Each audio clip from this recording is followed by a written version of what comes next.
Mesdames et messieurs, bonsoir. Bienvenue à vous dans ce numéro de votre émission Instant Santé. Aujourd'hui, on parle de l'embolie pulmonaire. Elle est une cause majeure de décès et de maladies chez les personnes hospitalisées. Plus de détails sur cette maladie, c'est avec Dr Salim Diatema juste après ceci.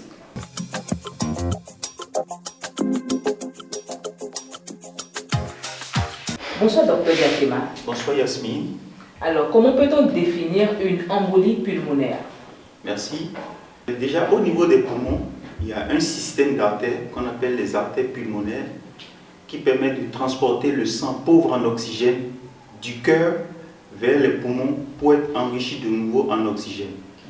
Et comme vous pouvez le voir sur ces images, là vous avez les deux poumons avec les branches des artères pulmonaires qui quittent le cœur, représentés en bleu là, et qui vont vers les poumons.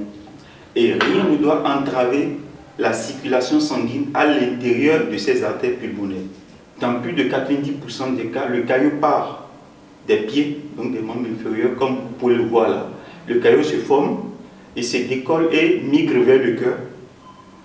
Donc ça remonte jusqu'au niveau du cœur, puis dans les artères pulmonaires. Et là, vous allez voir que ça bouche les artères pulmonaires et donc la circulation sanguine. Donc il y a une embolie pulmonaire.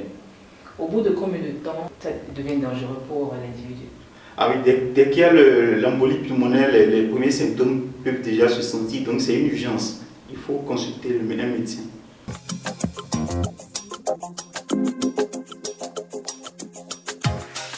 Quels sont les signes pour reconnaître qu'une personne fait une embolie pulmonaire? Une personne qui a une embolie pulmonaire peut se plaindre d'un ou de plusieurs des signes suivants. La douleur à la poitrine.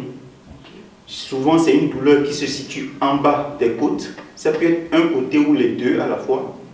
Et que l'individu décrit comme une piqûre. Il a l'impression qu'on le pique de l'intérieur.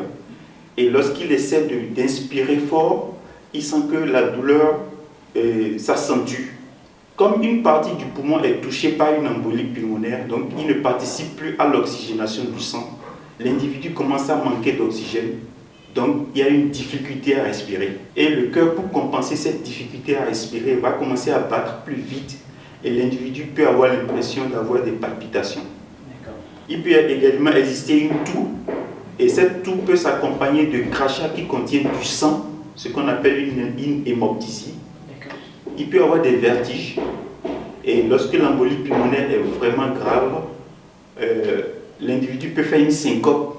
C'est une perte de connaissance totale et brève de quelques secondes et qui signe déjà une gravité de l'embolie pulmonaire.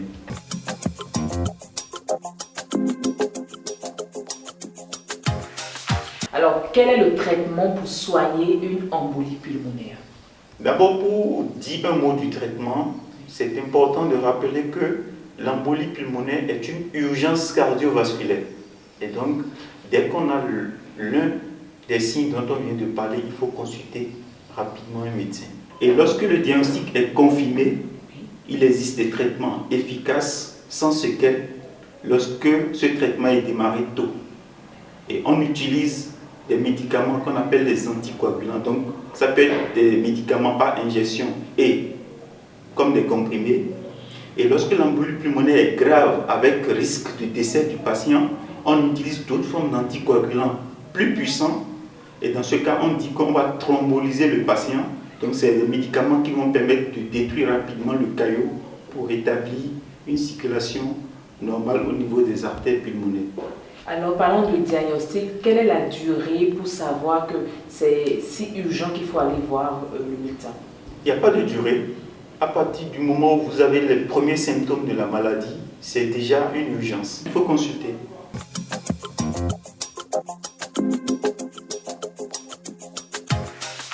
Merci docteur. On ne saurait finir l'entretien sans prodiguer quelques conseils préventifs à nos téléspectateurs afin d'éviter de faire une embolie pulmonaire.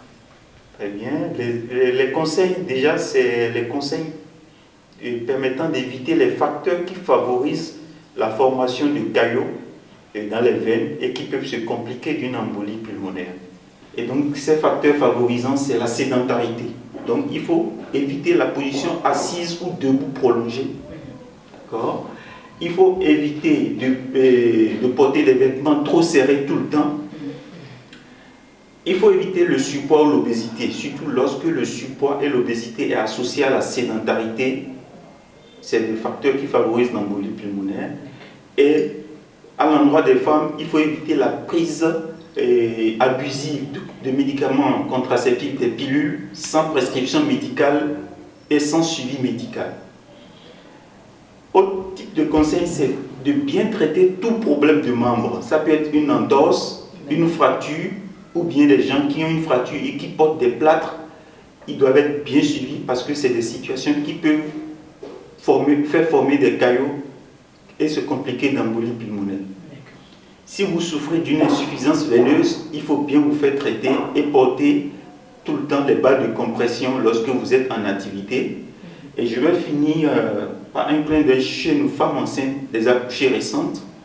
Et une femme enceinte qui vient d'accoucher récemment, surtout lorsque l'accouchement a été plus ou moins difficile, il faut éviter de rester trop longtemps alité au lit. Il faut rapidement se lever pour déambuler parce que l'alitement va encore augmenter le risque de faire une embolie pulmonaire. Merci beaucoup, Dr Diatémon. Je rappelle que vous êtes médecin cardiologue. Merci. Chers téléspectateurs, vous l'avez compris, l'embolie pulmonaire, on peut l'éviter. Et quand on a les premiers signes, l'idéal est d'aller vite vous faire consulter pour vous faire soigner. Ce sera tout pour ce programme. À la prochaine pour notre numéro. Bye bye.